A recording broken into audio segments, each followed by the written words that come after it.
Good afternoon, everyone. We call our meeting to order, please. Let's begin with the flag salute.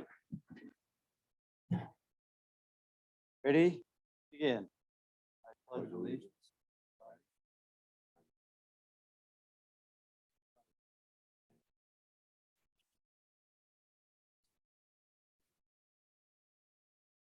Thank you. Nice to see everybody. This is a short turnaround from our last business meeting because we only have one in November with Thanksgiving at the end of the month. So here we are for our November business meeting. All board members are here. We have our cabinet here. We're online, and so we have a lot to cover. I will note that there is an executive session at the end of today's public meeting for about 30 minutes, and we'll talk more about that after a bit. But let's get started here. We are open for public comment, but we have no audience in the room today, so we wouldn't have any public comment probably. So move on to the next item. Number 3 is the approval of regular meeting minutes for our October 27th meeting. We've had a chance to look those over, and so we need to approve those. So I will go ahead and make the motion that we approve meeting minutes for October 27th. Questions or discussion on it? Okay, all those in favor indicate with an aye. Aye. Opposed? Okay, we'll go to number 4, which is our consent agenda. There's several items here. HR action sheet with only a couple of weeks between meetings. I think there's one. Okay.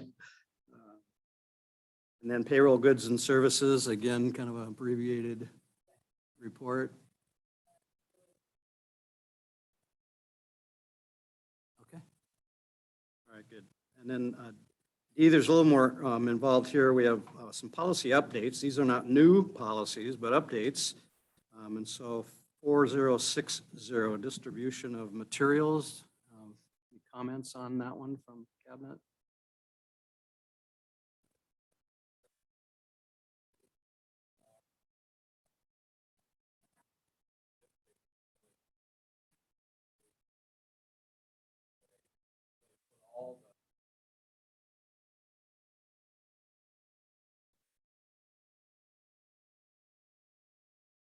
Yeah, makes sense from a consistent that way.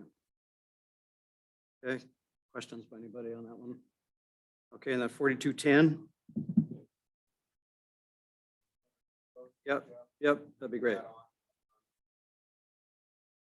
4210, excuse me, 4210, 1400, and 1420, all are revisions in response to changes and updates to the OPMA laws and House Bill 1329. So policy 4210, regulation of dangerous weapons on school premises, revision. It's really, in a way, it has a lot of markup, but it is in response to, I think, boards having to navigate having board meetings during COVID. You can tell by some of the language if you read through that. It really goes into details on that. Important to make sure that we have gun-free signage where the board's going to meet, as well as what we do with all of our schools. Talked about board meetings in general and, ensuring that they are places where people are not bringing weapons onto those places, regardless if they're on a school campus and so forth. I reviewed it. Again, these are changes to OPMA and with a approved law, so I didn't find anything in there that I would not recommend to us to add to our policy. Okay. Good. And I noticed an update on those couple of things we talked about the other day. And just in reflection, since these are sort of in response to our COVID period, while we had some lively conversations, if you will, I think Selah was by and large mild in comparison to other areas of our country. So thank you to the community and for the voters for maintaining civility for the most part. And so we're happy to be past that. I think in a lot of this work, and it's not just going to be in this work, but it's going to be in future work that you start to see through school policy just in preparation. If we've ever have to do this again, we're not making it up as we go. And we're not expecting to be watching every day for decisions that are going to be made by the governor's office or the state board of health. I think that you're good.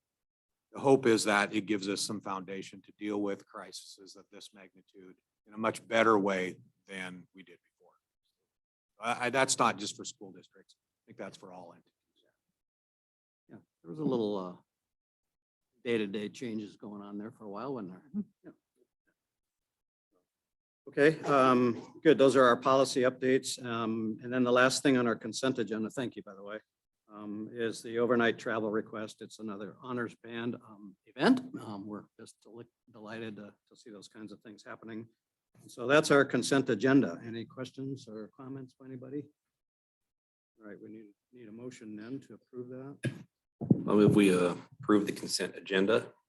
Jamie, any other questions? All right, we'll vote. All those in favor, please indicate with an eye. Aye. Opposed? Okay, that is approved. Jeff, one thing before we move on to administration, just another thing I forgot to mention in policy is that you're going to see some here in the coming meetings. So we are trying to catch up, per se, is that policies come to us through WASDA, and they come to us after they get done working on them. And then prior to that, it's usually OSPI, and prior to that, it's the legislature. And so whenever they get to WASDA and they get done working, then they push them on to us. And so now that we have them in our hands, we feel like we have an obligation, especially to do the ones that that are deemed to be very important that we get in place. So you're gonna see some greater numbers of policy updates coming to you in the coming months. From what we see, Jennifer, very few of those are new policies, more revisions to current policy. So expect it in the coming meetings. Okay, good. Thanks for that heads up. Three of us on the board that recall 3, 4, 5 years ago when we plowed through every policy because we had some catching up to do. So we're happy to be working on revisions rather than starting from scratch. Thanks for that, Ad.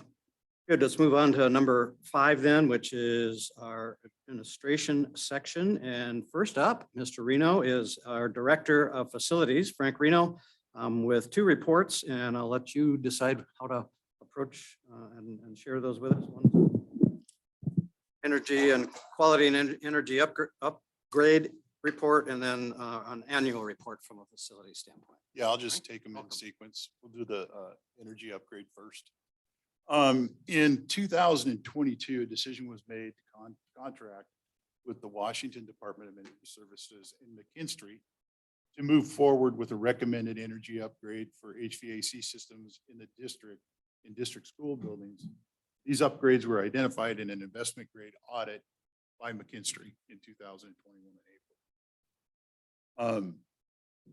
With the need to monitor and increase indoor air quality after the COVID pandemic began, coupled with House Bill 1257, the Washington State's Clean Building Act, the district felt the need to be proactive in ensuring compliance with Washington State Health Department standards and recommendations for the 3 fresh air exchanges per room per hour. In doing so, also trying to meet the EUI, which is the Energy Usage Index for the buildings over 5,000 square feet as mandated by House Bill 1257. And the additional byproduct of this work is we're actually going to save some money in utilities. There's a lot of information that's abbreviated in this. If you have a question, just stop, because it's not something that normal day people want to listen to. The work We're so thankful that you have the passion and knowledge. yeah. The work being done in all of the buildings consisted of TAB, which is testing, adjusting, and balancing, controls work, and that was significant. Replacement of some fans, some actuator motors, some sensors, and then the big one was upgrading to MERV 13 filters, which are very restrictive. The buildings identified for this work were the high school, the intermediate school, the middle school, and the early learning center, and the district office. The middle school was I was surprised that it was tagged as one that we should look at. Hmm. And as we go through the presentation, I'll explain it to you a little bit more as to why we did that. It's important to note, though, that your Kinder campus and your John Campbell campus are meeting that standard right now, both for air quality and EUI. Oh, good. They come out of the box that way. That's nice to know since they're brand new buildings. Kansas, they're new. Yeah. So if we move on to the next slide, kind of this a recap of what I just stated. But the goals were to adjust HVAC operational schedules, and that's done through controls. Install new MERV 13 filters, which we went from 8s and 11s to 13s. That filter grabs the highest concentrate of particulates per cycle. Reestablish ventilation rates, and that's where your tab comes in, and align with House Bill 1257, Washington State Clean Buildings Act. Again, trying to meet that EUI, which is simplest terms, you should only spend this much money on energy a year for your building. And if you're not meeting that, you need to figure out how to adjust things to get there. Next slide. So breakdown building by building. In the DO and the ELC and at the high school, you see that the reset outside air for all of these units, all of the RTUs, provided MERV 13s, replaced CO2 sensors in the tab in conjunction with the control work that isn't listed on that. It's one of the things that we found out, a great example here in this building, the controls weren't set to stop things and slow them down at night. So we were running pretty much wide open. Oh, wow. And no one caught it until we started to do the control work with the tab work. Literally an engineer this engineer was from Riley Engineer, would go on the roof with his laptop and communicate with our controls company through our software and watch everything work and see how it was working and then set up, a run schedule for those units. And so now, it's going to save us a little bit of money. At the middle school, this is the one that I was surprised about. We just had to reset some of the outside air on some of this stuff, and that's done through controls. They went through the control program and said, okay, we're not opening dampers as we should, we're not closing dampers as we should, or we're not doing it as often. And then providing the 13 filters in that building. So And that's a high cost. The infrastructure was there. We Yeah. just weren't Mhm. taking advantage of it. Okay. It's important to note that in a building like this, we're talking about 13 filters when we change them. And you're going from changing them maybe every 3 months now to probably every 2 months. But in the middle school, each unit has its own, each room has its own heat pump. There's 70, 80 heat pumps up there. So we're changing those filters more frequently. And then at SIS was the one that, okay, this is one of those buildings that's over 50,000 square feet that in 2026 needs to meet this standard. And what we found there were over 100 actuator motors, which open the outside air dampers and allow air in and out, weren't working. So we had to replace all of those. We replaced some CO2 sensors, provided MERV 13s again, and reset outside temperatures and did some control work. Now, we're close at SIS right now of meeting that EUI. There may be some other energy upgrades that we have to do in the future, but they shouldn't be significant.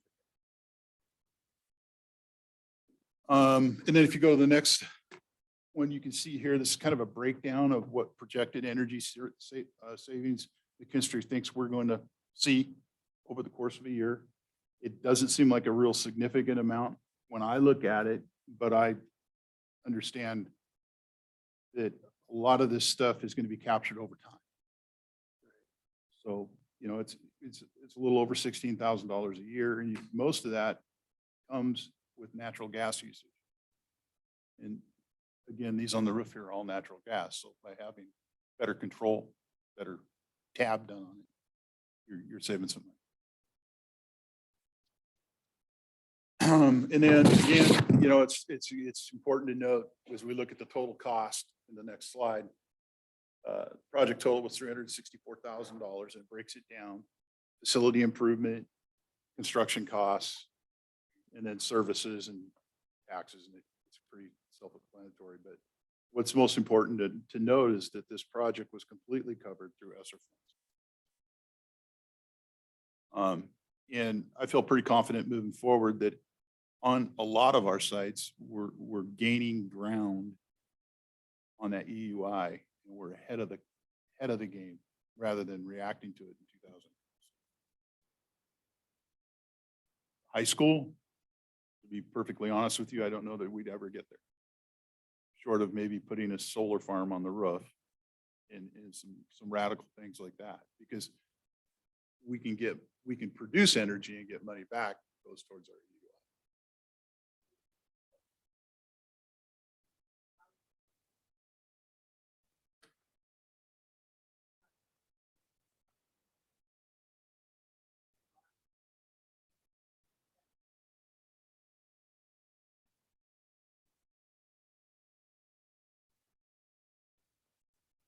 Yeah, yeah, it's a system that is antiquated. It's a system that's not, obviously not used anymore.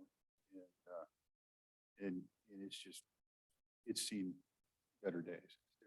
And the type of upgrades you can do to it are very limited. These types of upgrades. I imagine support and parts and, all those support parts that go with it.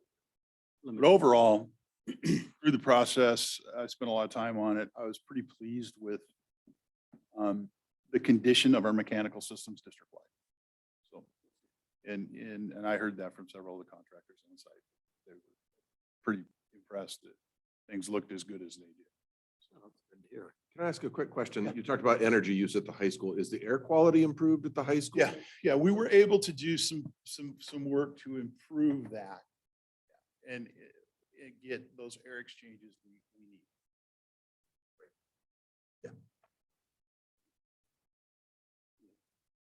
Questions? Just for clarification, Frank. Yeah. Those numbers there obviously don't total, they total more than the total project. But is that the number that was covered by ESSER and then we covered the surplus in another I way? didn't do the math on that slide, but I know that what we 364 is the cover, is the total, but I think we added something in there that we'd already paid for. I think it's reflected in the investment grade audit that we did. I think that's up there too. Yeah. Good catch, Joe. Well, Any other questions? well, yeah, Frank, I mean, it sounds to me like it was a project worth the effort and the time and the work to get it done, especially since there were funds available through ESSER funds, and the byproduct of the results are we have better environment, better air in our facilities. Moreover, overall, but moreover, we say, in addition to that, save $16,000 a year, which again is maybe not a ton of money, but it's $16,000, and that is significant. So that's great. Thanks to your team. And And by the time we get to 2026, we're going to see, that 16,000 grow to almost $100,000, which we can put towards something mechanically to fix that we have to upgrade. I wonder if we can't just be intentional about putting those savings towards our impending fines that we know that we're going to incur at the high school. Yeah. right? I didn't want to say that, but yeah, that's an option. I know a lot about 1256 from the nuts and bolts mechanical system side, but I haven't really looked at the whole fine benefit or fine process. Or there are some grants that are going to become available through this that we can look at too. And McKinstry is really good about helping us identify those. So is Washington State's Department of Energy. So if something comes down that we should be looking at, they will let us know. very good. Very good. Well, and one last observation, I think maybe we've met our match in acronyms. I'm looking at EVI, DES, ESPC, TAB, ESP, and I'm sure there were some I missed, but I didn't know what half of those or most of those were. Yeah. Oh, okay. ESSER, you gotta add ESSER. ESSER. Well, I knew what ESSER was though. So yeah, but ESSER's in there too. like I said, it's not the most thrilling topic in the world, but it is something that indoor air quality is a major issue. And it should be monitored and looked at and tried to improve whenever possible. Well, in my opinion, I don't think you want to underestimate the importance of that part of our district. It's a very important part of providing a safe and healthy environment for everyone that's here day after day. So thank you. Frank, I'll assume too that, geez, most directors of facilities aren't taking them on like you are. I mean, most of that probably has to be hired out a lot. And it sounds like you did a lot of the legwork and stuff yourself. Well, yeah, I don't know how they do it at other districts. I just know that, what I can do, what I know I'm going to do. And it just saves a step in the process. It's not really anything other than that. I mean, it's just understanding what the challenges are and trying to dive into it and figure it out. But, I know my limitations too, and we're getting there on the acronyms. DUI hangs me up every time. I don't know why. I mean, and I'm talking about it all the time and I still can't remember. Good. Well, thank you for that update. Okay, moving into the facilities report. Thank you again for having me this evening to share with you some of the highlights the past year's facilities and maintenance department has to offer.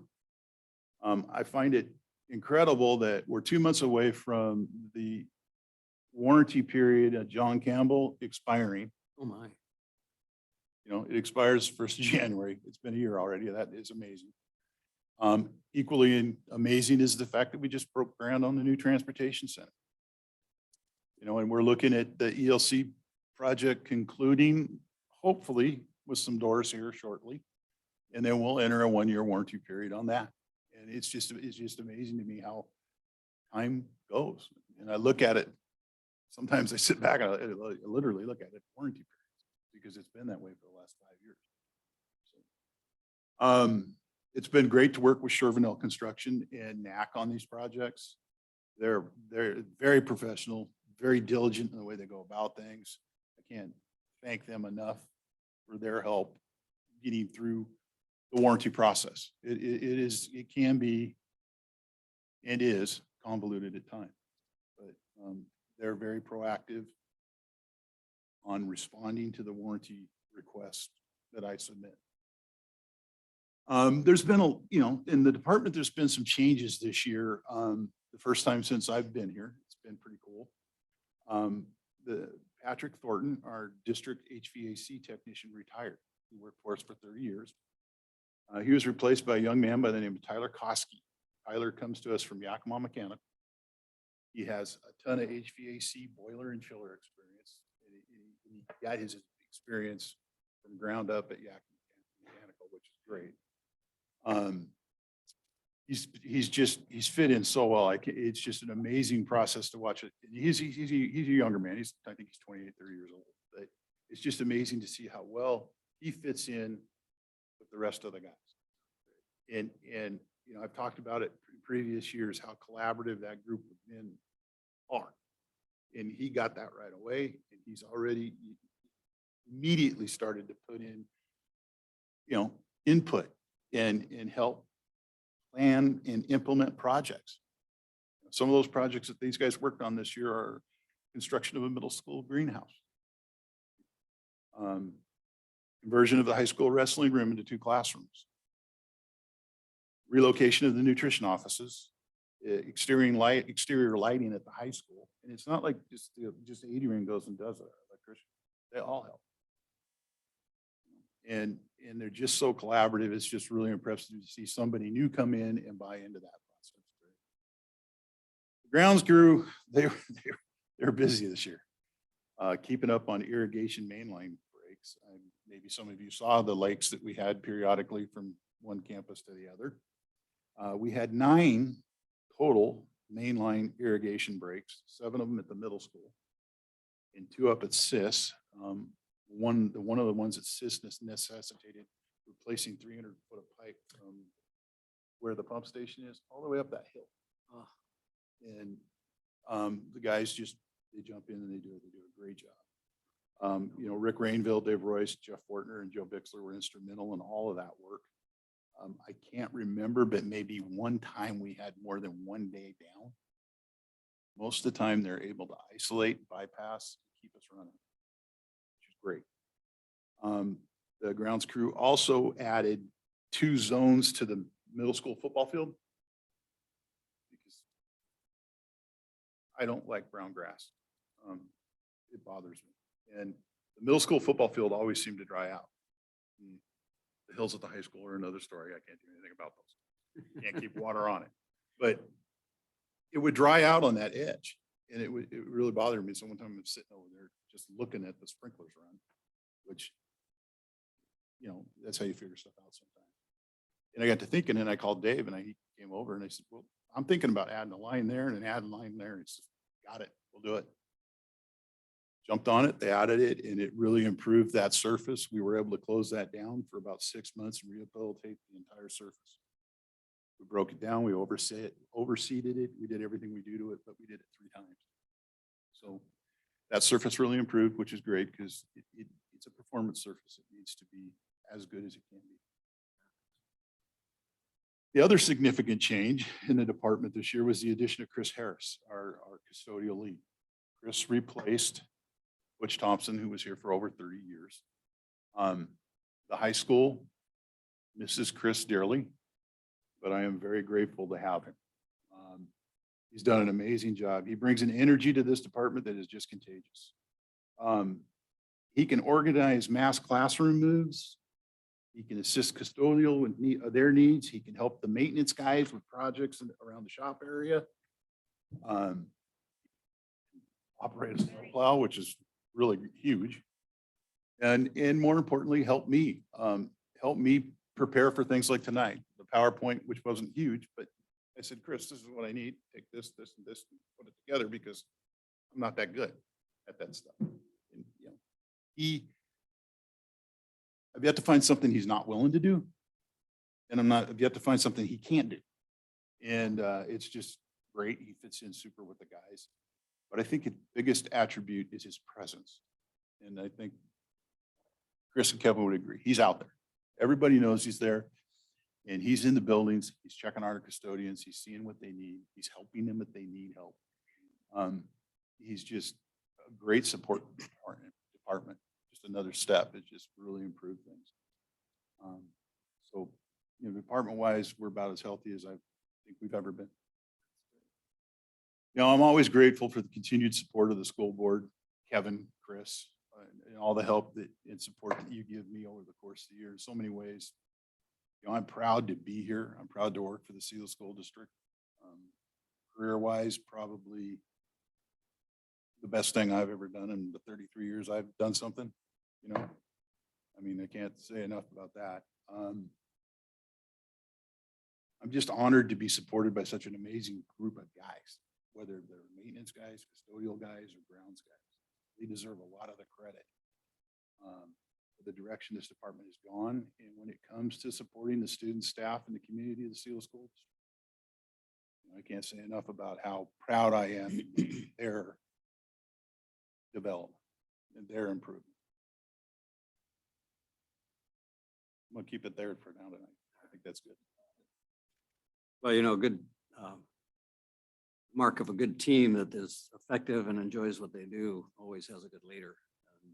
You certainly fit that bill, Frank, and we're thrilled to have you as part of the team here and a director in the district. And facilities always look fantastic. The friendliness of your crew is always top notch, and so we appreciate everything that you and your team do. Look forward to continued success and to next year's report. And we're happy that this year you got a couple of new people in place. You got grounds that are looking better than ever. You're working with Charbonneau on some things, and you like that relationship. And so appreciate the time that you took to prepare and come join us tonight and for your report. No problem. Thank you. All right, thank you.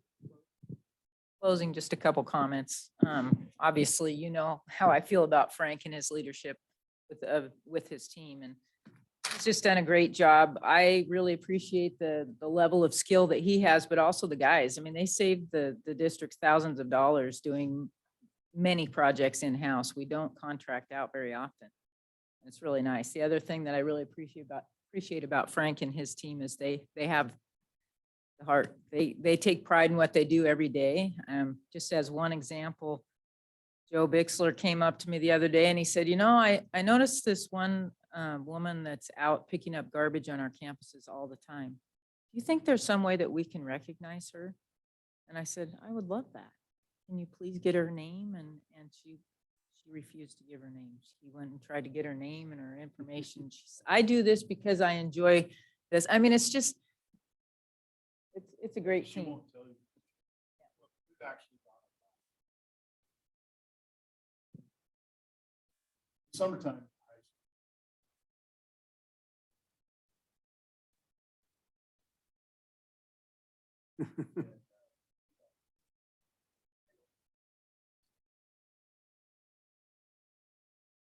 I wouldn't. Oh, jeez. Wow.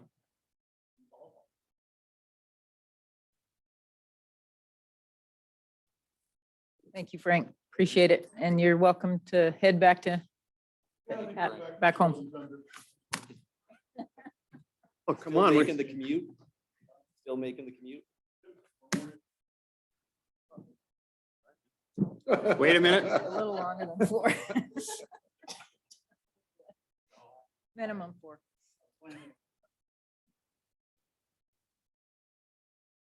Thank you, Frank. Thanks again. Have a good night.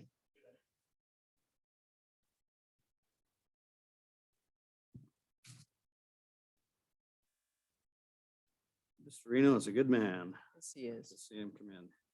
Great job. All right, we'll move on to C as on the administration. It's a resolution 2022-29.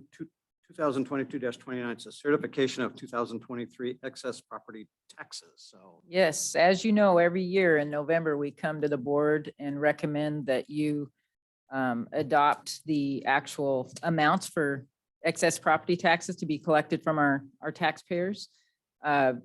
This year, we're recommending that you adopt the resolution that includes what is budgeted in our budget for the general fund and the debt service fund for collection on our levies and bonds.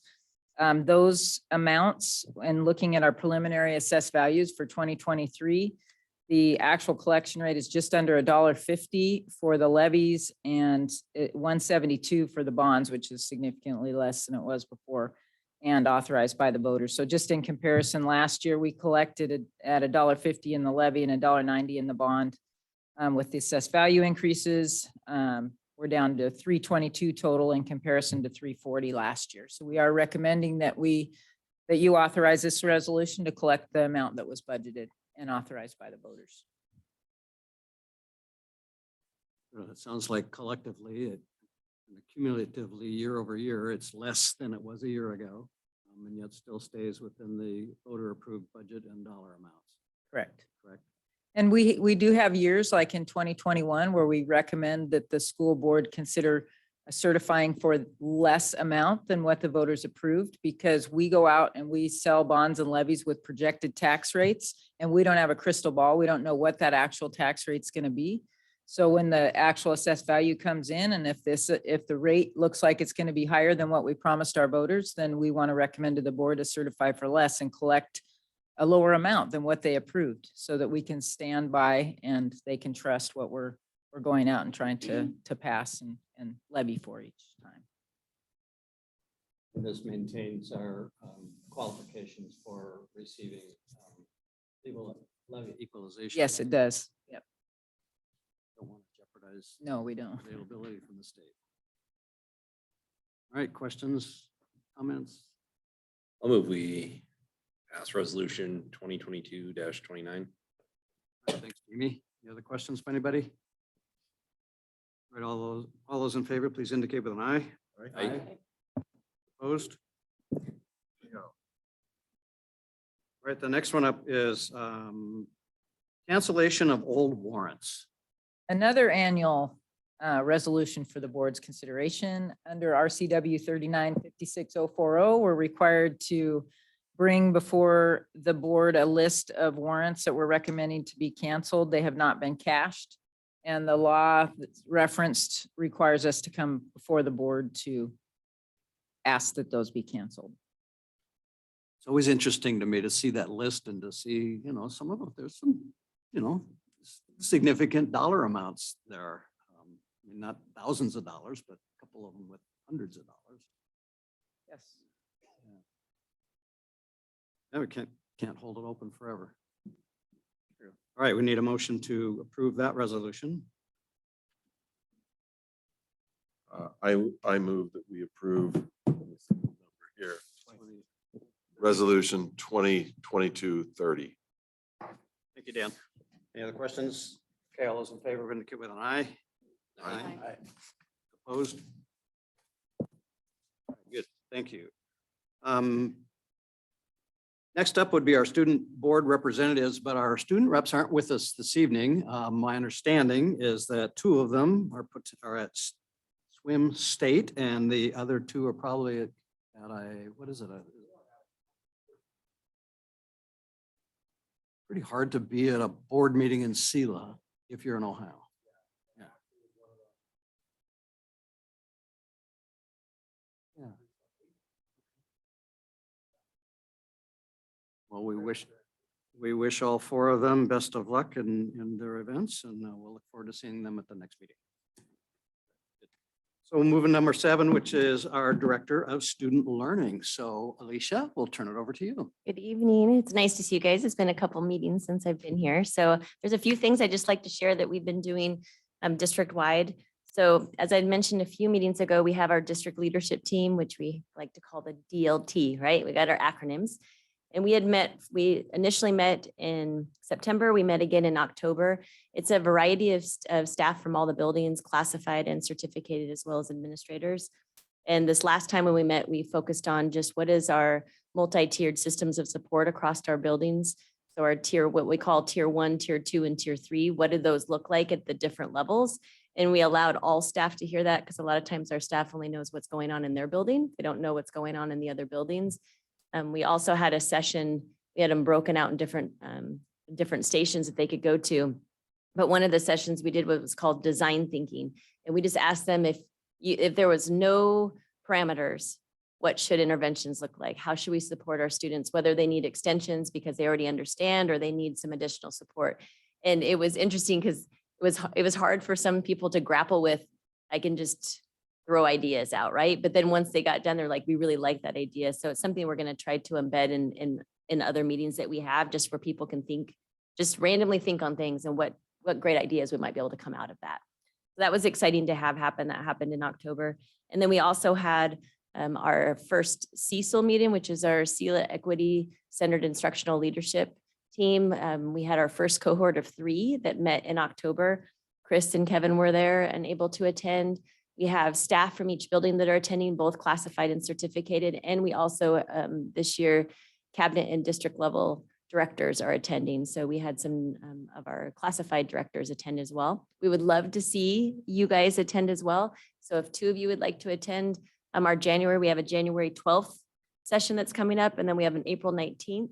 But the idea is just try to get more people just to understand more about the racial equity work. But if you're interested in attending those, let us know, because we would love to have you. We're trying to get a broad variety of people that are attending and just having an understanding of what that means and just how we can build relationships with each other with that. So those are 2 key things that had happened in October that I hadn't had a chance to share with you guys because I was out. But any questions on any of those? The 2 dates again coming up, January 12th and April 19th. Yes, and they're both full days. In the past, we had done it in the evenings once a month, but we found that the evenings sometimes was hard for staff. So we decided to go with, we could get more staff through the training if we did it in a single day. We got really good feedback from our first session. And like I said, Kevin and Chris were there as well. It was a really good opportunity. So Well, to circle back, Kevin had informed us of the training and invited us for this month's, this first session. I was unable to attend on this one, but I'm happy to note the other 2 dates, and you had filled us in on that before. So Yeah. yeah, keep us posted. Okay. Because, and if you want to attend, just let me know. We'll put you on on the list. All right, thanks, you guys. Good, thank you. All right, we'll move on now to an important part of our agenda this evening is 2023 levy recommendation. As we all know, the current levy expires next year, next school year. However, we have to vote a year ahead of time for the assessment piece of it. So now's the time to be thinking about that. And we've had a chance to visit one other time. And so tonight is a follow-up. So our goal this evening is to make a recommendation to you so that you can put the final touches on it on the plan for December. Is that correct? Correct, that's correct. I have a couple other quick updates if I can jump into those first, so I Oh, don't forget about them, and then I can go back to the levy recommendation. Would be You bet. great. You bet. So our enrollment update for November, it's not quite finalized, but we're right in line with what our October count was.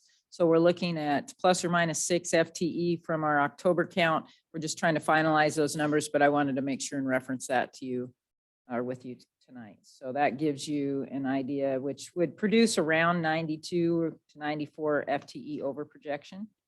So we're still in good shape there on our enrollment.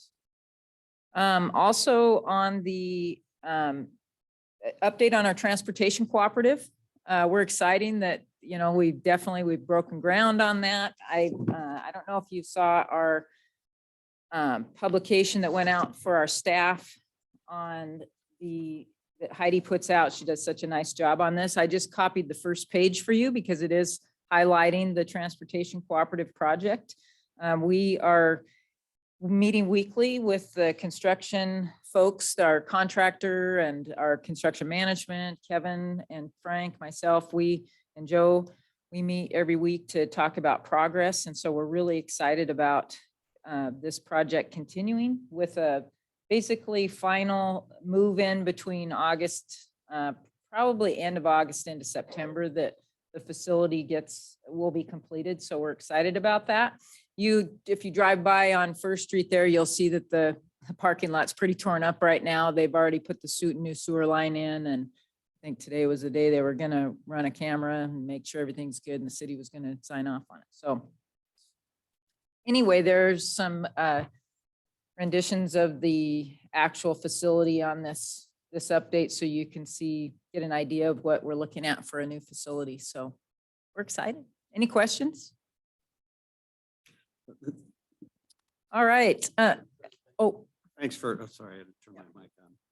Thanks for printing this out. I know when I read it, there's a lot of good speaking points here, I think, for us as board members, as we get questions and we, to try and understand and be knowledgeable about some of the details of the project. So I thought there were some good points in here, and so it's nice to have this printout. Appreciate that. And the building renderings look great. Thank you. Senate Union Gap today and give her an update on the progress. It wasn't her highest priority because they have a bond issue that is still kind of waiting in the wings, but she was happy to hear that we are moving forward and completed, within. Good. Excellent. Not to go into too much depth, but you probably saw the article in the paper a couple days ago on the electric buses and some Yakima County school districts moving forward with purchases. They've applied for grants. We don't have our head in the sand about this. We've actually had a lot of conversation. I've talked personally with our ESD transportation regional coordinator about it. A lot of districts are holding back, especially rural districts where we have a need to have buses run a longer distance. These electric buses, not only are they twice the cost of the diesel buses we buy now, they're about $400,000 a piece. They only run for 150 miles before they need a recharge, and the infrastructure is just not in place in the areas, all the areas that we would need to have electric buses. It doesn't mean we're not ever going to buy. I mean, we may be forced to have electric, what do they say, 2035 or whatever, that you have to be fully electric. So we didn't apply for the first round of the grants. There's EPA grants out there. There's the Department of Ecology grants.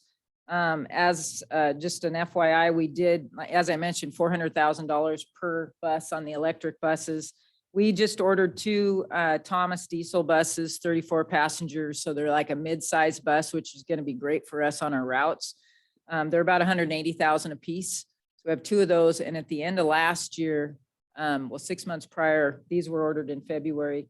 We also had prior ordered a Bluebird full-size bus, which is for trips and such. It has the underground storage, 78 to 84 passenger buses. We have one of those on order as well. And it's about 195,000. So we have three buses that are in the wings that are coming in. These districts that are able to get the grants to get the electric buses now, they're required to actually destroy the diesel motors in those so that they're not on the road anymore. That's part of the thing. So, but anyway, I just wanted you to know that we are keeping up on this. It's just not something that we want to jump into. And actually the ESD, the regional coordinator says he wouldn't jump in yet either. So I think we're good with where we're at on that.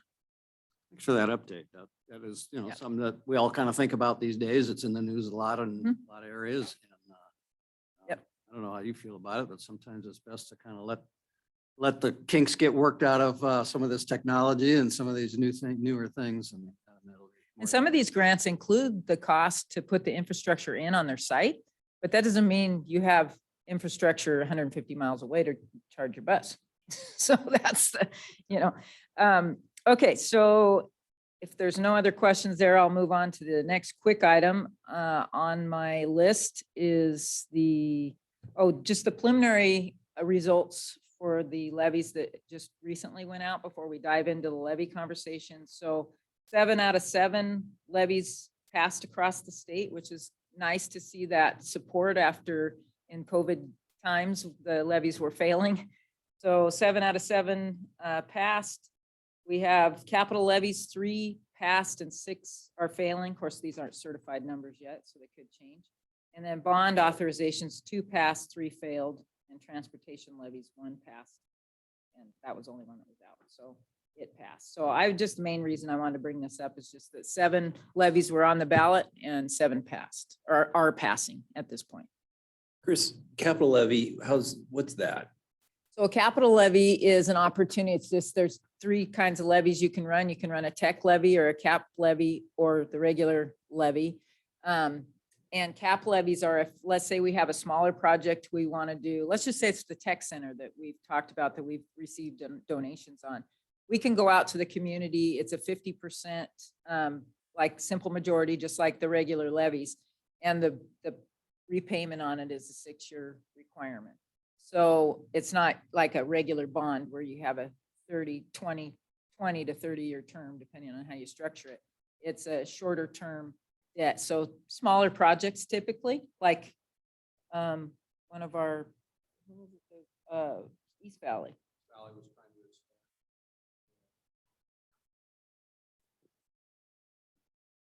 So those smaller type projects, typically districts jump on board for capital levies versus a bond because it's, easier to repay over that period of time and it's a simple majority to pass it. So it's a way to get the smaller projects done.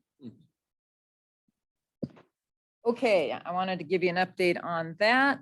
And then also, I can't remember if I handed out last meeting, did I hand out these levy postcards that Heidi put together for parent-teacher conferences?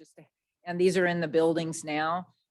Just to give parents and patrons that are in our buildings that can pick one of those up, just reminders about the great things that we're offering our students, some being funded by the levy, some not, but it's just, it wasn't meant to be anything about promoting the levy. It was just more about reminding parents about the things that we offer, some of the things we offer our students and how they're funded. So that was the first kind of PR material that went out that referenced the levy. This looks great. No, we didn't get this, so Yeah. thank you. Just want to hand that. All right. Anything else we want to, do you have anything before we want to jump into the? All right, I'm going to have it in front of me too because I lost my glasses. Well, actually, I found them, but now I forgot. We could try to make that bigger for you, Chris, if you needed. I know. My close-up vision's getting bad now and it used to be really good. Yeah, I'm having trouble. Okay, we're going to dive in. So this is our official 2023 levy recommendation from cabinet for the school board's consideration. We're looking for input and direction to move forward because our next board meeting is scheduled for December 8th, and that is when the board would be required to adopt a resolution that puts a levy on the ballot for the February election date, if the board elects to go with the February option, which we will be recommending. The resolution is required to be filed with the county by December 16th. So we do need to have it approved at the December 8th meeting. So tonight, we want to give you some information and ask for either a thumbs up or thumbs down or a modification of what we're recommending here so that we know how to move forward as a district. So that's really what it is. And it's actually been fun because, and I say fun, it is fun to have conversations. We have ongoing conversations all year about what's working for kids, what's not working for kids. But in particular with this initiative, this big project is what's being funded by the levy now currently. And many of the things that we fund currently in our levy have been funded for several years in our levy because we found that they're great things for kids and programs that are working, positions that are needed, extra offerings for kids, athletics and activities, and all the things that you'll see here and be reminded of that the levy funds. It's exciting to have those conversations to say, are these things that we want to continue to offer, number one, and if we want to offer them and if we're looking at a 4-year term or whatever the term is on the levy, if we want to offer these things, then what's the cost? What's the projected cost of those things? If they're not working and we don't want to offer them, let's take them off the table. There may be something else that we want to fund by the levy. So just having those conversations, we started at the cabinet level. We looped building principals in. We also asked building principals and directors for their recommendations about, is there anything else? I mean, let's just not focus on what we have here, but are there other things that we believe we need to offer for our students? Things around equity and everything else. So we've had a lot of good conversations. Principals and directors have responded based on what their interests are. And we've taken their input and we've asked ourselves as a cabinet, how do we think this is important? And for everything they brought to us, we thought was important, but at what priority is it? And do we want to put it in a long-term in a levy proposal, or are there other funding sources that we can take a look at to fund one-off situations like security camera replacements, radios for safety and security, some of the other one-timers, books, literacy, Spanish literacy materials in libraries for kids at the elementaries. And I'll show you these, or I'll give you a handout here after a bit that gives you a specific list of some of those things. And many of those one-offs we are deciding to fund with other resources and not the levy. So with that, I will dive in.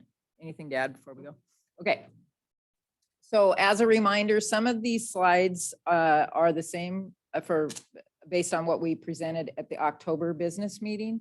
Just reminder about those key levy talking points, that levies are for learning, not for building schools. So this is a levy for learning and support student programs. So the 2021 levy is expiring at the end of December 31, 2023. Therefore, we need to go out and ask for a new levy that's going to continue to provide funding for the programs that we've been funding under the levy and we feel that need to continue. It's a simple majority that is required for levy passage. We are recommending tonight, and you'll see this in the presentation, a 4-year duration of for our levy, which would be, and we also are recommending a February election date. If the levy fails, as a reminder, if the levy fails, we get less than 50%, then we will not receive our levy equalization funding. We have one more time. If it fails, we have one more time in that calendar year to run the levy. If we have a double levy failure, we do not receive levy equalization funds. So for Selah right now, our levy equalization and levy funds make up $6.1 million, which is 10% of our budget. So it's a big number. Other districts have experienced double levy failures and it's painful. It's painful across the board because cuts are deep and they're across the board in a lot of different areas. And hopefully we never have to experience that here in Selah. This slide, the next slide is, sorry, just gives the board an overview of how tax collections work. So when we go out to the patrons for a levy, they're approving dollar amounts for the tax, the calendar year, not the school year. So each of the amounts that they approve for each year are for the January through December period.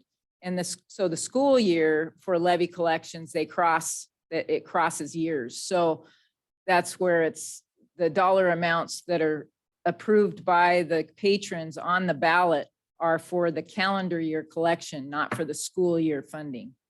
That makes sense? And that's how it works there. As a reminder, our three big buckets for things that are funded in the levy, student learning being the highest percentage, typically 50–60% of what's in the levy falls under student learning, at least. Technology and athletics and activities. And there's many things that fall under these buckets, which I'll show you here on the next slide. I know last meeting we talked about a lot of these things and it was a better visual to have the different areas under the bucket that they fall under, like for instance, student learning, the whole left side, all of those things fall under student learning. And then we have our technology component and our athletics and academics component. We talked about this slide at our last meeting. This gives the election passage rate history for levies here in Selah. The gray bars are our bonds and the green is levy. So you can see there that all the way back to 2006, we've had strong levy support across the board. We had one levy there that failed in 2021, as you remember, we all remember. And then we came back and it passed in April. So this gives you that history. The next, this slide is just a really good visual about when the legislature capped levies at $1.50 in 2019. So we went from collecting almost $6 million in 2018 to collecting 2.7 million in our levy. And if you remember, that was a tough time because we had to make a lot of cuts to be able to reduce the levy down to 2.7 million. And then just moving forward there, you can see the bars on the collections by year. This slide gives a nice visual of total local rates that are collected here in Selah for bonds and levies. You can see there in 2018, we were at 466 per thousand. And then moving forward, 2019 through 22, you can see our total collection rates are going down. And part of that is the assessed values have been higher. The last 2 years alone are 12% a year that the assessed value has increased. So that's part of the reason rates are going down. And Chris, part of that is because of the basic ed money that the legislature. Yeah, McCleary, yep, in 2019 also. Good point. We want to just highlight how we compare to our Yakima Valley districts with levy rates alone, local levy rates. If we look at 2022 actual levy rates on the next slide, you can see that Selah is the third lowest collecting amount so it's $1.50. That's the third lowest out of all of our Yakima Valley districts. So you can see there all the way up to $2.48 a thousand in Natchez. We're still sitting at $1.50, which is the lowest rate that you can collect without losing any pro rata share of your levy equalization. The legislature now, since 2019, when they capped it at $1.50, they've raised the lid to $2.50 now. And as you can see, many districts are inching their levies up. Selah's intentionally stayed at the lowest rate possible at $1.50. So we are the third lowest. And this is at the actual rates in 2022.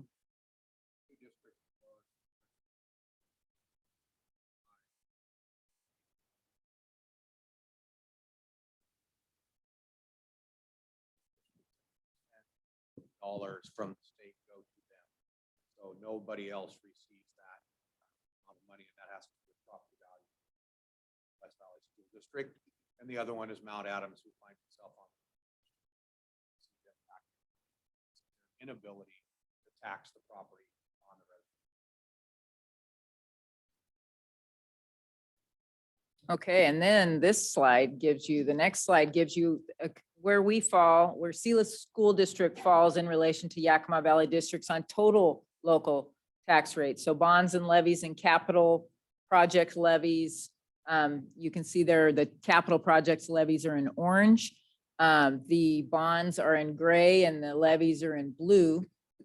And you can see we fall there on the bottom, not quite the bottom third, but not upwards and over the middle either. So we're really, I believe we've been fiscally responsible and only asking for what we need as a district. And again, at $3.40, this was in 2022. When we show here in an upcoming slide, 2023, we're looking at less than that. And we're looking at all the options that we're considering. The total projected tax rate is less than what we're collecting here on an actual. 2023 is lower. And then all of the options we're looking at are even lower than that. So it's really, although assessed values are going up and that's how it works, it's still the projected tax rates are staying lower. Is part of that because of our refinancing of the bonds? That's part of it, yes. With the refinance of the bonds in February, March of 2022, we saved our taxpayers almost $5 million across the tax base, which was a wonderful thing for the patrons. We also, there was a small capacity still in the refinance structure that provides for a decline in the amount collected as well. So I think we're really in a good position with what we're asking the voters to. Okay, so again, I talked about the total projected tax rate being lower than what is collected currently.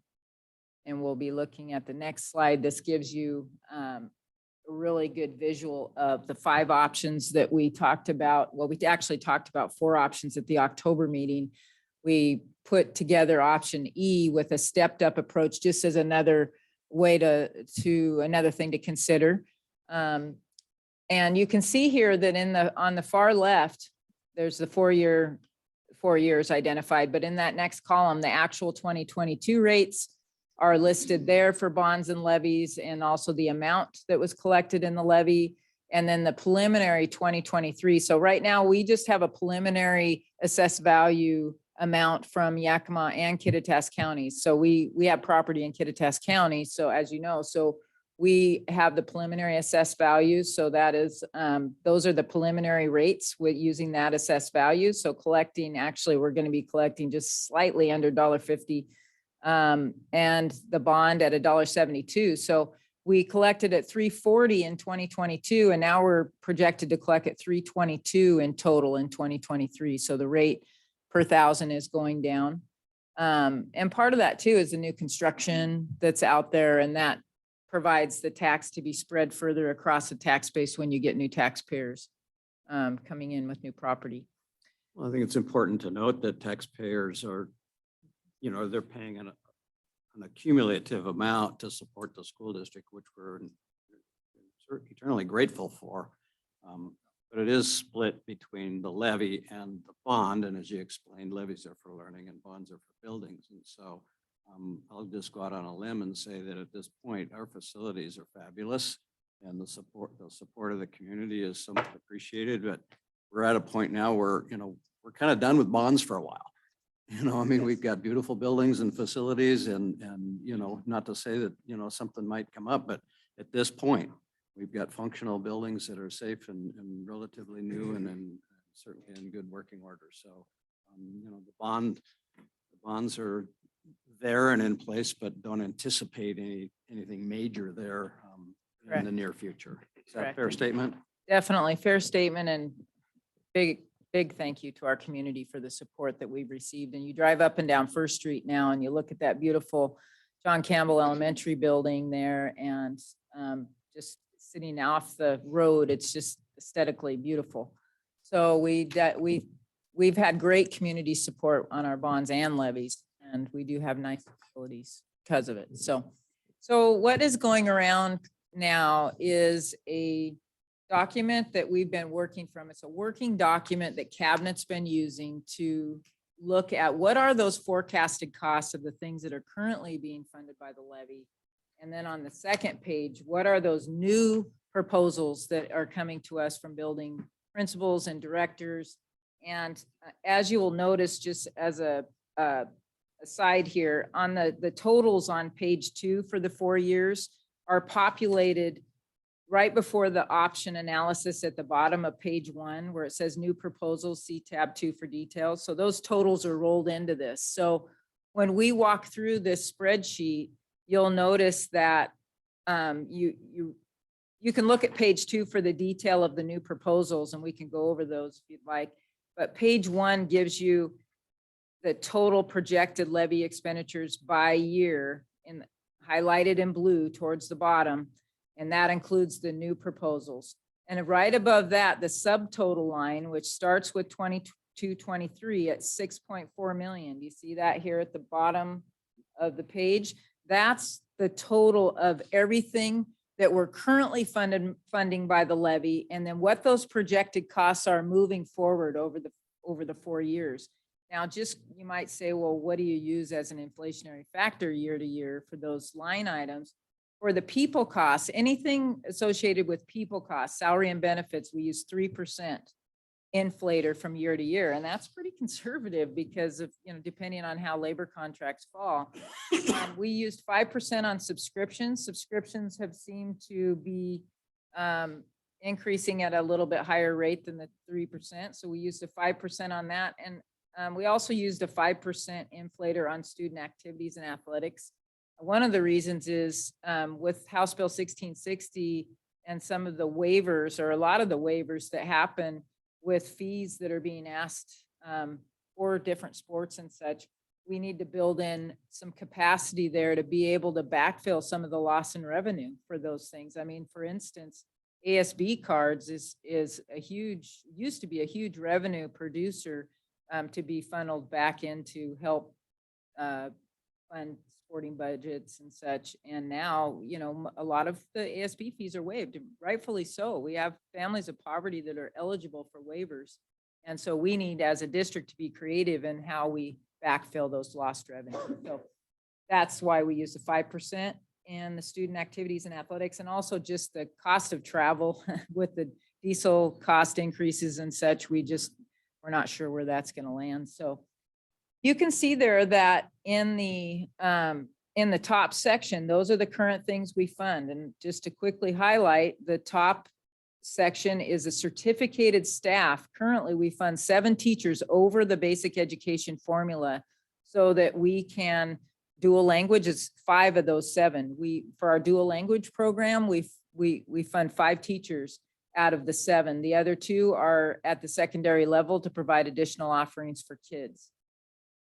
We also have a line item for the salary gap, which again, the state doesn't fully fund us for a lot of our classified salaries, our administrative salaries, and others. Our teacher salaries alone, we get funded for $72,000 for a teacher, while our average teacher pay cost is $80,000. So we're $8,000 in the hole for every teacher. So there's a gap of what we're funded for and what we have to pay. So that's that section. We also help fund our special education program. We're not alone. Pretty much, I don't know any school district that runs in the black with special education services. So we end up subsidizing that because we're obligated to provide those services for our kids. So that's that section. Optional professional learning days. The state does give us some funding towards professional learning days, but only in basic education and state funded programs. We don't get any funding from federal programs or even levy per se, or other programs that are not funded by the state. So we end up picking up the difference for those professional learning days. The state funds us in part for 3 professional learning days. We have elected as a district to have 4 professional learning days. So we use the state funded revenues to fund, it comes up to be about half of it. And then the levy funds the other half for those professional learning days. We have nursing support. We get some funding from the state for nursing. The used to be one nurse for the recommended level. It used to be one nurse for every 1,500 students, and now it's less. We never got funded for what they recommend. We had 2 nurses for a long time, and now with new diabetic students and other medically fragile students coming into our system, we've brought on a 3rd new nurse using a federal grant, Department of Health grant that Betty Lopez wrote. And that grant will end at the end of this year, and we have ongoing needs for our nursing program. On page 1, 2 nurses are included in part in this budget. On page 2, we have built in a 3rd nurse moving forward after the Department of Health grant goes away. So nursing is a big component that's been funded by the levy for a long time. Classified support, paraeducators to help cover duties for safety and also to work in small groups with kids and all the other things that come along with them supporting teachers in the classroom. We have funded, we currently fund 63.5 hours a day in classified support. This proposal includes 70 hours a day. With the ESSER funds going away and the temp hours that we've had to provide to make sure that the coverage, additional coverage is necessary, we bumped it to 70. But so that includes the necessity there to cover for that. Campus security support. We have our contract with the ESD for SOC services, which they help oversee all of the requirements for our safety plans and drills and all those things to help us guide us to make sure that we keep our campuses safe for our staff and students. Also included in that is annual funding to help with safety purchases like the security camera replacements and those types of things. We also have Joe Coscart, who's now our director of school safety. He's also our transportation director. So 20% of his salary is paid through the safety side of things, and that's included in that line item as well. We have a list here under the student learning support, the instructional materials, which textbooks and online materials and such, that comes out of this professional development for our staff. The science cooperative and consumables, dual language support, that's the 5 teachers are listed here in this grouping. Highly capable and advanced programs support, assessment supplies and support. One of the things that we take pride in is we offer to pay for up to 10 credits for every high school student moving through our system. So they each have an opportunity to access college in the high school for up to 10 credits during their high school career. That's funded through here, and then also various subscriptions for iReady and different subscriptions that we utilize for assessment and such. Building levy support. We allocate our buildings budget through the basic education allocation, which is what they call MSOCs, materials, supplies, and operating costs. We get some funding through the state for that. They also get a levy allocation to pay for their copier leases, copy paper, professional development, and other things that they have at the building level. So that is the building levy. SRO, the school resource officer, we contract with the city for a school resource officer on our campuses. He is housed at the high school but serves all campuses, which is wonderful. Nick Singletary is our current SRO for Selah. Drug and alcohol support, we continue to contract with Sundown M Ranch for services on our sites for drug and alcohol support. So that is in here. Student activities and athletics, that includes a lot of things besides just athletics. We have academic competitions, drama, band, and choir support, athletics, officials, transportation to contests, clerical support, game management, and such. There's a long list, more than even what's noted here. Technology, we have a director of technology and 3 technicians on staff that support the entire district for tech needs. Their salaries and benefits are funded through the levy, along with device replacements and other contractual services that we have, like our contract with the Educational Service District for student support and fiscal support. That's a big chunk of that. And then, so that basically covers the current things that are our levy funds. Sorry, I didn't take much of a breath there. So does anybody have any questions on, Yeah. and if anybody else wants to chime in, feel free. I'm hogging the mic over here. I think I missed it, but the moving from zero for the dual language support for certificated staffing to fully funding that from the levy, is that, what's behind the change there? Actually, the dual teachers are up above in the white column, 22, 23. If you look at the very top, that's 747,000, and then it drops to 267. We just moved the dual teachers down under the student support umbrella. Got it, So- perfect, thank you. Okay.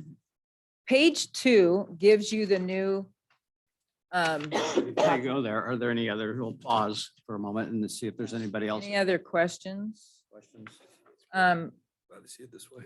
And I'll let you scan. I don't know, do you want me to, well, want me to go through those? Okay. How we went about. Okay.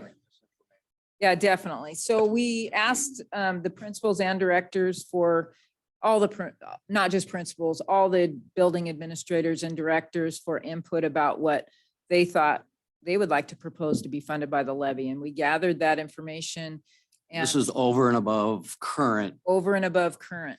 So we tallied those things. And then, as I mentioned earlier, those things were either capital in nature, like you'll see my notes here in the first column, that there's several of the requests that were made that are really capital in nature and can go on our long-range facilities plan, or our capital projects plan, where we use the money that's transferred each year into that fund. We can start putting these on a list to get to over time. So those we moved off this sheet and onto the capital projects long-range plan.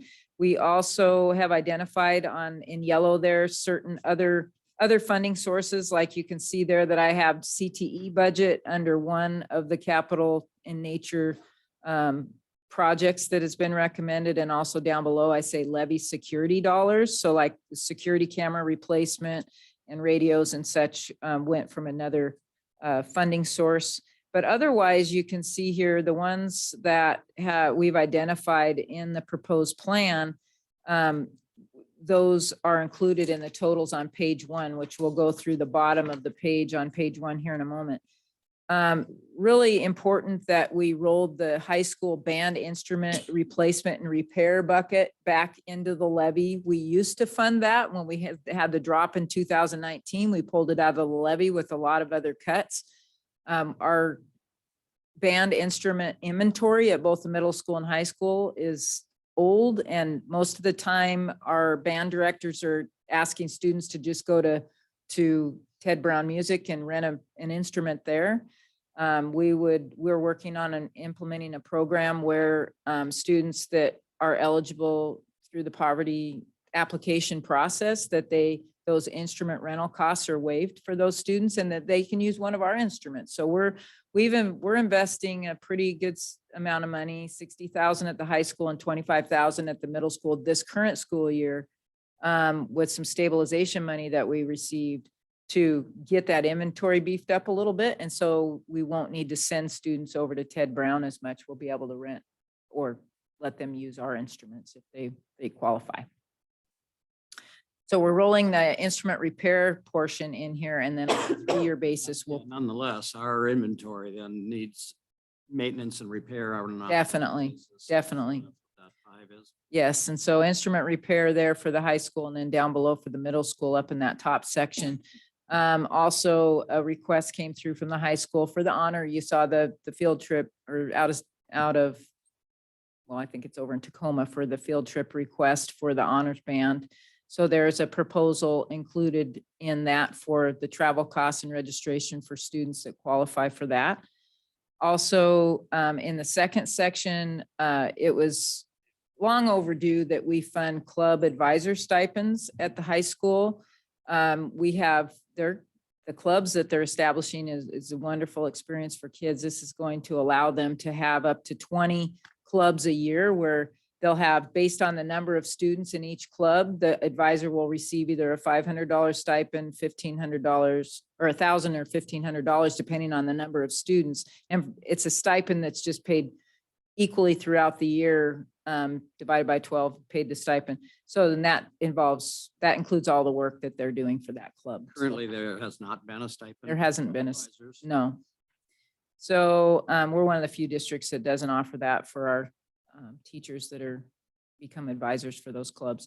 Link crew advisors and training is another area that has been recommended by the high school, and the Renaissance recognition incentive. So those are up there and included in the proposal.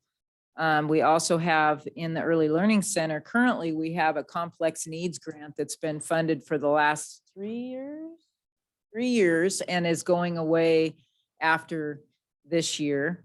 And actually next year we might have a partial funding. So we actually have funding through the complex needs grant for 5 paraeducators that help really make that preschool program run smoothly or more smoothly. In the levy, we've built in 3 paras moving forward. We didn't feel that we could do the full 5. So you can see that there under the Early Learning Center. Selah intermediate requests are all being handled independent of the levy budget, along with John Campbell and the safety and security requests that came through. So our safety kits in all the classrooms and such, those are all being replenished with stabilization funds. And then also with, I mentioned House Bill 1660 earlier, we do have lost revenues that we need to be creative about figuring out how to backfill so we can help with those programs. And so we're building in probably not near enough money, but at least some money that we can utilize to help backfill those revenues. And then student supplies. This is something that we're really proud of in Selah, is that we used to keep a supply list for every building on our website, and all parents had to go out and buy a bunch of supplies. We've elected that it's Parents our, and grandparents. and grandparents. Thank you. We've elected to take care of those costs for families. It's been a tough time through COVID, and also families of poverty can't afford to go through and buy that long list of supplies. So we buy those supplies for them. And these are the necessary supplies that students need. It's not all this frills. It's just the basic necessities. So we're backfilling some money to help support that. And the difference will be funded by building budgets. But parents won't have to, and we haven't had parents, this is the 3rd year we haven't had parents go out with the lists and buy their supplies. Summer school is another area currently being funded by our ESSER funds, which will go away after this year or 23-24 at the latest. So we have it built in here for 24-25 forward for summer school. And then again, at the end, the 3rd nurse that I referenced earlier is built. So those are the new items listed. So back, you want to add anything before I go? Just in that, you see us maybe I'll go back to maybe instrument replacement. You know, we didn't put it every year. We looked at it like a curriculum adoption. We staggered it so that they could plan to receive funds in 25, 26, 50,000 for the high school in 25. So that's why you see some differences there throughout. We felt these were legitimate requests, and that they all did kind of meet our focus with regards to bettering student opportunities and bettering our school district. I was very proud of the directors as well as the principals, as they could have added a lot of fluff and frill, and they truly didn't. So I think this reflects really what they think is important to better their schools and better our district. So you can tell that it is a lot of money, obviously, each year, right around $500,000 to $600,000 once we get past the 23-24 year. But I think all worthwhile expenditures, and that's why we included it here, and that's why we built in a larger ask with regards to the levy dollars.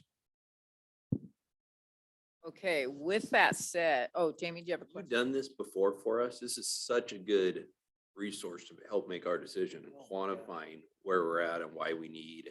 Yeah, we've always had this document and I probably have been negligent in not providing it as part of the presentation. But I thought Oh, this is that fantastic. it would be maybe address some of the questions about the true need. And that's where we're coming from too. The conversations that we've had are really around what do we really need to make this go? Not how much can we get? That's not our interest here. So. Or ours, I don't think. No, and you're not your interest either. So if you look at the bottom of page 1, you can see there that the options are laid out, A, B, C, D, and E. And for each one, it analyzes in option A, let's just take that one for an example. If you go to the first, the 23-24 years, so not looking at this current school year, but the 23-24 year, the total projected levy expenditures is $6,941,434. Of that, in option A, which is the projected $1.50 per thousand, we generate $4,195,384. So if we didn't have any levy equalization, which we do, that would be, we'd be in the red $2.7 million to try to fund the projected total. But because we get levy equalization at 2.4, that brings us down to $346,000 and 346K, say, in the red, that we don't have enough levy and levy equalization dollars to fund everything in on the first page or second page. So, and going out forward, those last 3 years, you're seeing in the red every year. So you see 346,000 in the red, and then 436, 444, and 119 in the red for the 4 years if under option A. So if option A is selected and the board says we want to go with option A, then we just know we have to cut that much out of the what we've explained here. Yeah, we either have to go back to the things that are already in the levy, adjust, or we go to the new things that have been presented. Or a combination Or a thereof. combination of- So, and then under B, same scenario. So same explanation there. You can see $180,000 in the red for year 1, 124 in the red year 2, 105 in the red for year 3, and then 246 in the black in year 4. So that gives you an idea of what that looks like using option B. Now, also realize that the dollar amounts that we're projecting to receive based on the assessed value that we use, and I need to update it on this sheet where it says 12% assessed value. I changed that and ran the numbers using 10% assessed value increase for years 1 and 2 and 8% in years 3 and 4. So that brings the dollar amounts down that are projected. And just to be clear, why we used the 12% originally and even 10% in this second scenario or second analysis is we actually project high because we always know, well, let me back up. The last couple of years, and actually when you look at the last 5 years, we've had, I don't have it in front of me, but at least 3 years have been 12% growth or more. So we want to try to hit the growth as close as we can, but otherwise we don't want to, especially if you're at $1.50, you don't want to underestimate your assessed value growth because you could end up below $1.50. But now that we're proposing higher than $1.50, we still want to project to a point where we feel comfortable with the dollar amounts, but know that the board in November, every year when you certify the amount to be collected, if the projected rate is off from what we sold to our community, we can say, we're going to certify that for a lesser dollar amount because we want it land back what we presented to the community when we went out for a vote. So That's an annual decision. it's an annual decision every November. We're required to do that. And if we don't have the board certify it, we don't get it collected. So it's a requirement for all districts to get their levy and bond. So if you just move down the line here, option C, we're projected to be in the red in year 1 and then slightly in the black in years 2 and 3, and then more in the black in year 4.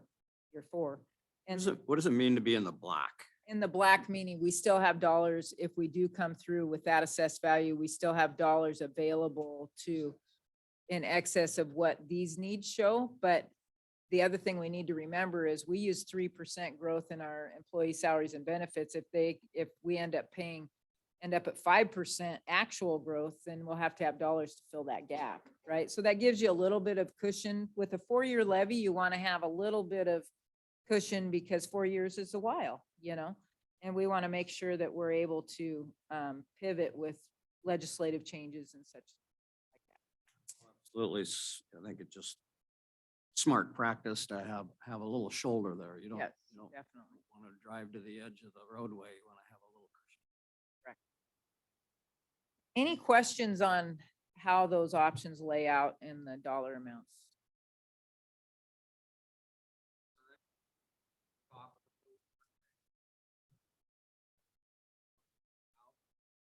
As well as what we expect the increases to be just with inflationary factors that she mentioned of what, 5 or 3, 5, and 5. So that's where you see the growth there of those amounts. And each of the options, there are 5 options for you to consider.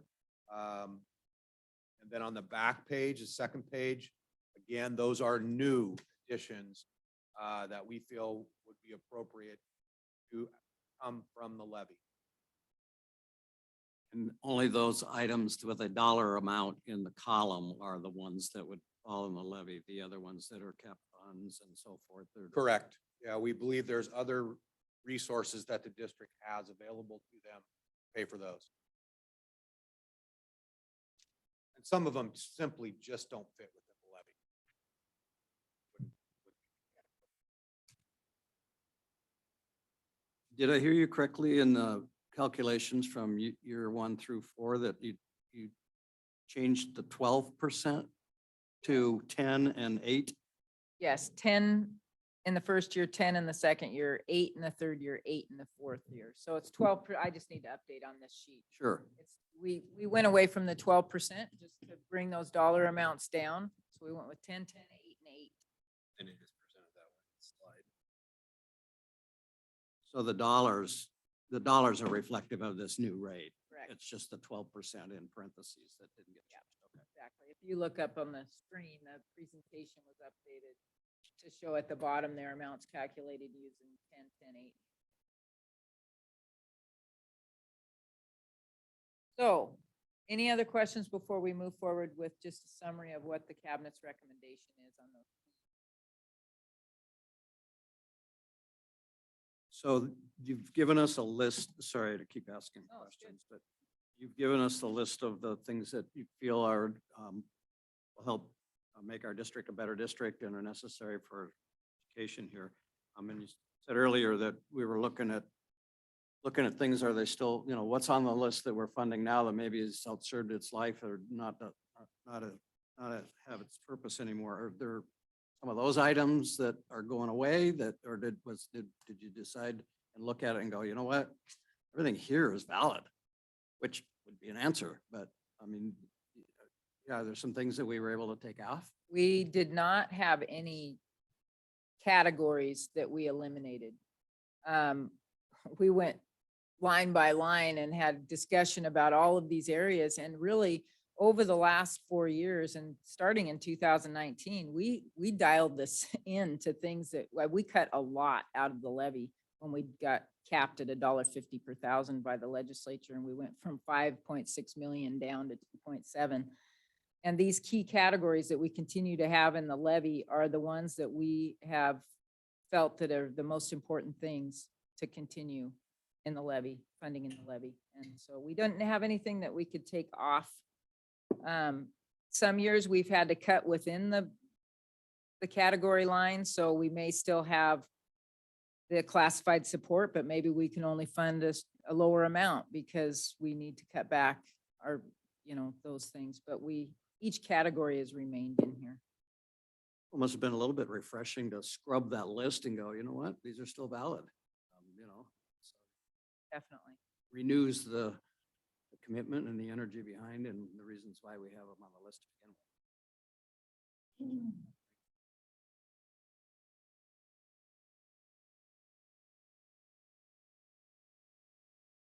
Other questions? I'm with Jamie. This is amazing. I think this is what I was asking for earlier, something that sort of gave us a little deeper picture of, what makes up these numbers? And so thank you for putting this together and bringing it. You and I kind of had a conversation, or it's like, is pie in the sky, is it kind of, well, we can make it work with it, this dials it down to line item by line item. So this is super helpful. Excellent. All right, so let's move forward to the next slide, Jennifer. So this was a slide in the October presentation as well. Those are the 4 dates that districts have to choose from this year to put a levy, measure, or bond, or what have you, on the ballot. Selah is typically used February, and we'll get following with the slide here next that talks about, or that illustrates that February is the highest success rate of passage in any type of measure that you're trying to pass.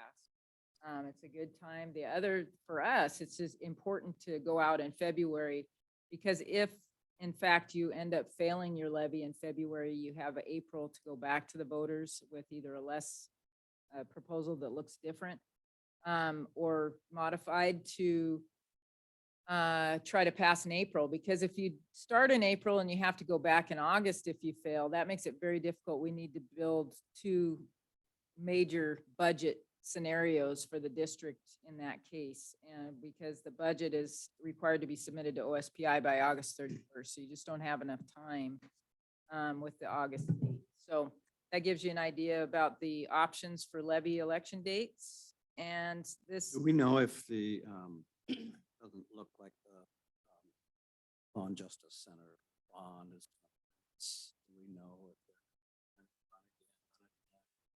My conversation with Chief last week is they had no plans to put it back. Now, I don't know if he was openly speaking or that he was just based on his conversation. He was pretty optimistic. I think the numbers coming in, may change the way they think about it.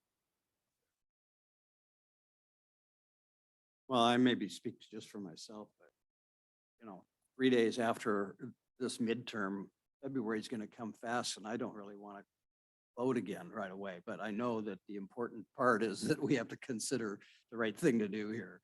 I think we all have a little voter fatigue right after an election. And your points are well put. If I would assume if they decide to put it back on a ballot, it is not going to be in February. Okay. That would be my professional assumption that it would be too soon to bring that back. Potentially would get the same. Or no. all right, so as I referenced, this is the slide that shows you the success rate based on the election options there, with February being on the far left, and that does show you that that's the highest success rate for levies, capital levies, and bonds, as illustrated. Chris, is that for state? This is for our state. Yes, sorry, I should have mentioned that. Okay, so we've gotten to the point here in the presentation where we're presenting our recommendation, the cabinet's recommendation for the board's consideration, and we are recommending a 4-year duration. We're recommending the February 14th election date, and we're recommending levy option C, which is a proposed rate of $1.65 per thousand. And as a reminder, all of the options that are listed on the option summary page in total with the projected bond and levy rates are lower than what we're collecting at currently. Caveat to that in our recommendation, we know we felt that we owed you at least our number 1 recommendation, that you needed to know where we were coming from, what we think would be in the best interest of the district. And so you got C as our recommendation. We have left any support, although it'd be nice to have extra funds for option D and option E. We did draw the line and say We believe we can use our resources without having to add that much. We believe we can continue to operate in a way that would be maybe in excess and not be the right way to approach the ask for our patrons. We also want to be very transparent with you that we believe either of the first three options that we can make work. Okay, but each of those three options would require us to do different things. Obviously, if we went to an option A with a continue the 150, I think it's fair to say that any of the items on page 2 and some of the items on page 1 or a combination of both would need to be adjusted, if not eliminated. If we went to option B at 160, that would work, but again, we would not be able to meet all of A and all of 2. There would need to be some adjustments or elimination of some of those things. So it really is as where, how much do we want to add and or how much do we want to keep? So it's not that we are opposed to option A, B, or C. We just felt that C gave the best benefit to our students in our district. Full well knowing the most important thing of a levy election is to pass the levy. That is the most important thing, regardless of what option you choose. So if you look at the difference between B and C, for example, we're talking about $110,000 in year 1. And so in the big picture of a $62 million budget, not to minimize the importance of $110,000, however, in the big picture, it would be enough to fund and support the items on the list, but it wouldn't be such a big amount that would be, it's not like a huge jump from B to C. It's a fairly small amount, and yet it would afford us the opportunity to go forward with the list. Chris, you had some numbers to start the meeting with levies that have passed this last cycle, and you said 7 for 7. Do we know what any of those were doing in regards to, for example, going to C is definitely $1.65 versus $1.50. Did any of those other levies that passed make a jump like that? You would have to go back and look specifically by each of those. I will say that all of the results within those districts all garnered 50% or more, but none of them exceeded 60%. Okay, which is an important statistic. And some of them were 51, 52, 50, 50. So there are, let's just say, there's not overwhelming support where you get into the 60s or in some cases, past year 70%.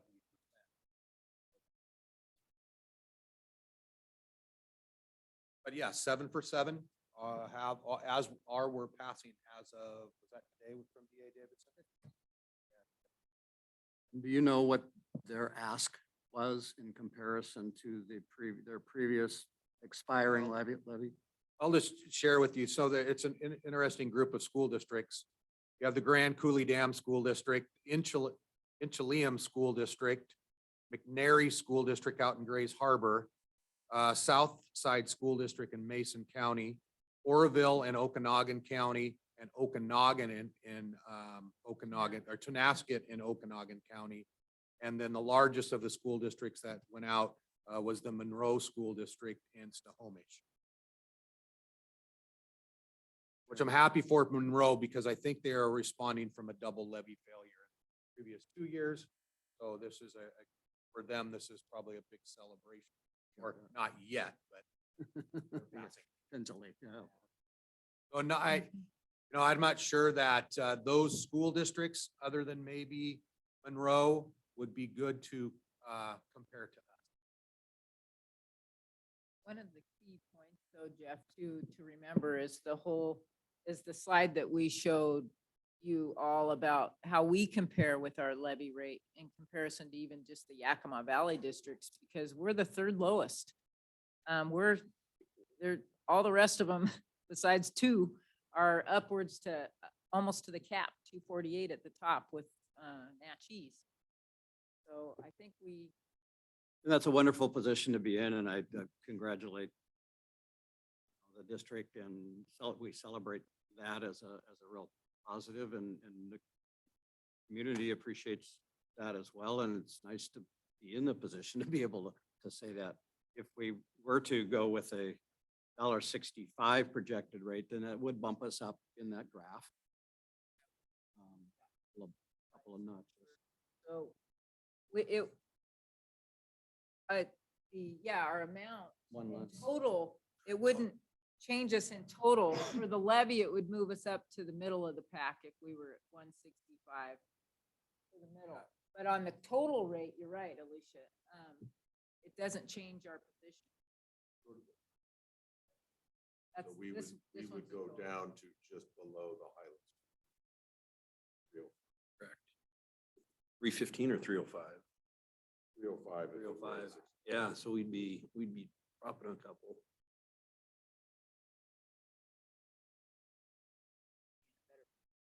Which is an important thing to be to communicate to the public that, you know, you gotta look at this together and kind of collect it. We see it as one and the same and know that it comes out of the same checkbook in your household. Yeah, I think it's important point to acknowledge as well. I mean, it seems like huge numbers, especially to voters. It's like, it's just no more taxes, like no more taxes. Fully understand. But I just ran some quick numbers on a $300,000 assessed value home. The difference between $1.50 and $1.65 works out to $3.75 a month. It's same thing over Okay, here. Yeah. 450 compared to 495. So You're hired.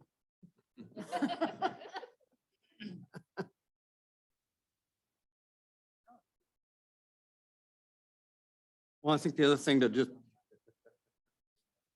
in full transparency, any increase over the $1.50 would mean that it's not a straight renewal.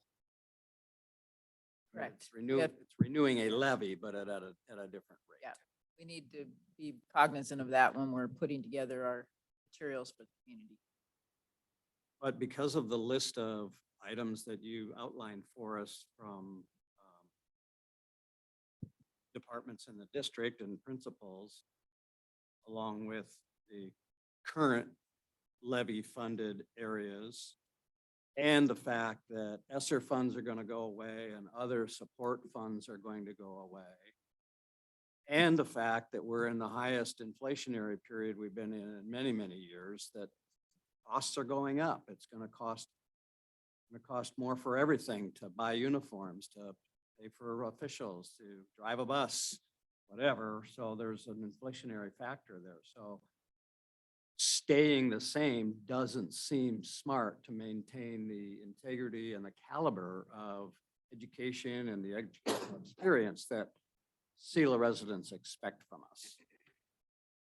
The other end of that, knowing where to say, okay, there's the line. You've done I think, a fabulous job of outlining that for us and keeping it reasonable and justifiable so that we're doing our due diligence and being responsible with voter tax money.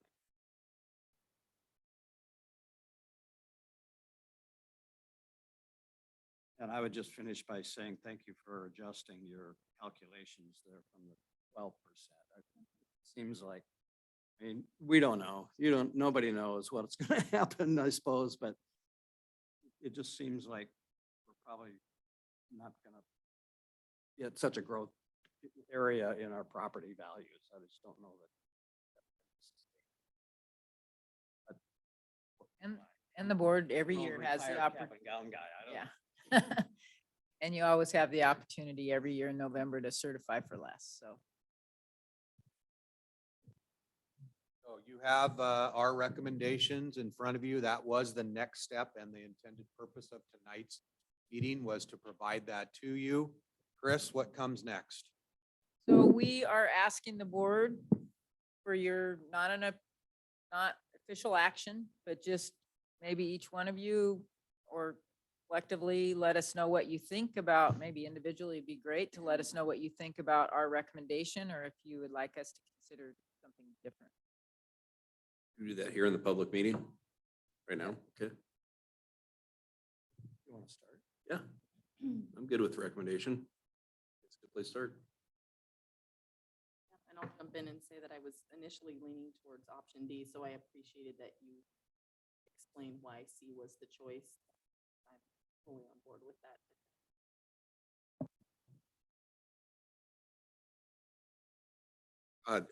I think that if we look at the combined rates, that we have a good argument to make for the taxpayers that this is a reasonable.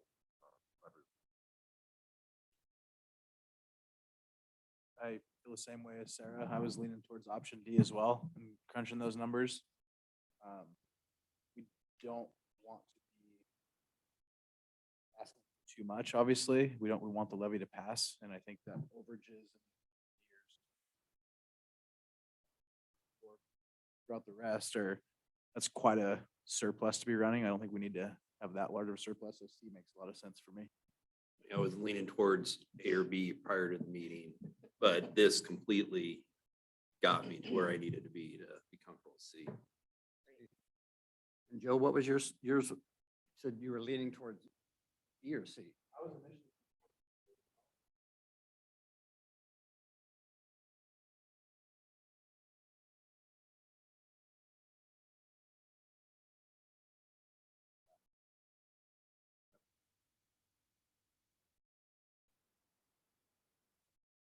Right.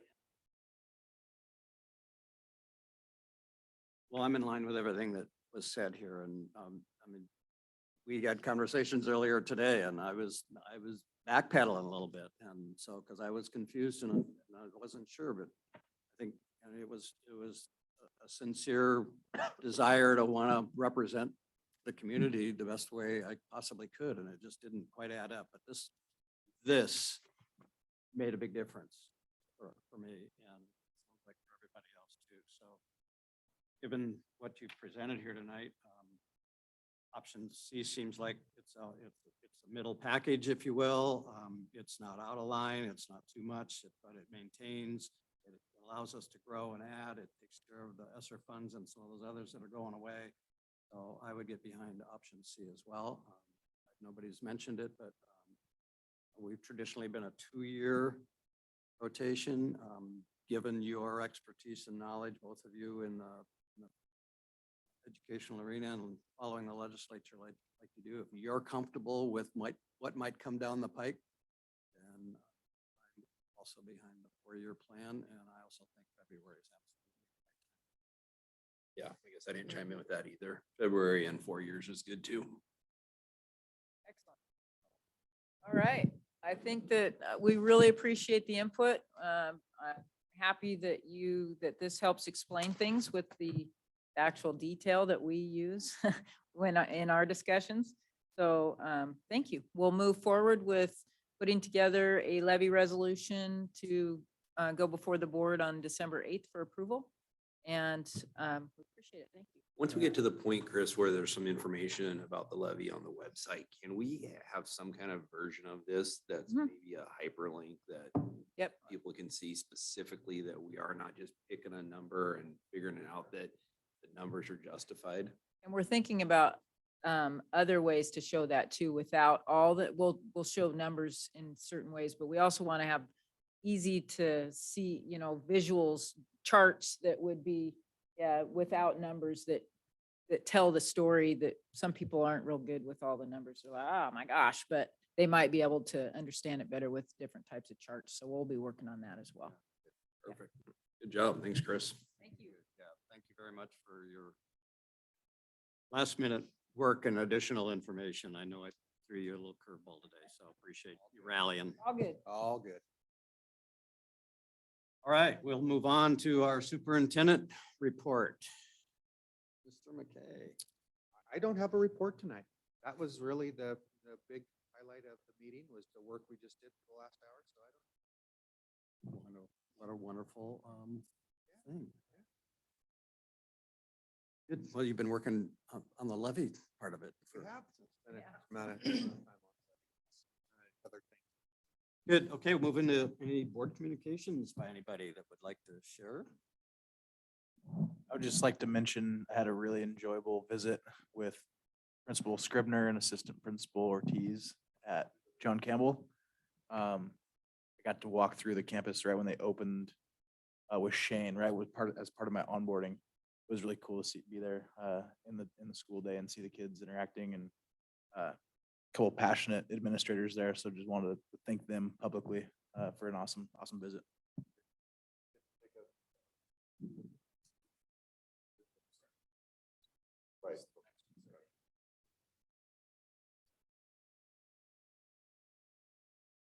Good, thanks, Joe.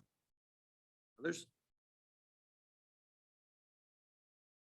Okay, I guess the only communication I have is we will be attending the WASDA. 3 of us will be attending WASDA next week along with Evan. It's in Spokane. I believe we're going up on we're all going separately because we have different plans at the other end of it, but I'll be up there Thursday evening, and then the actual conference is Friday and Saturday. And so we will be representing the district and visiting with other directors around the state and attending sessions and listening to.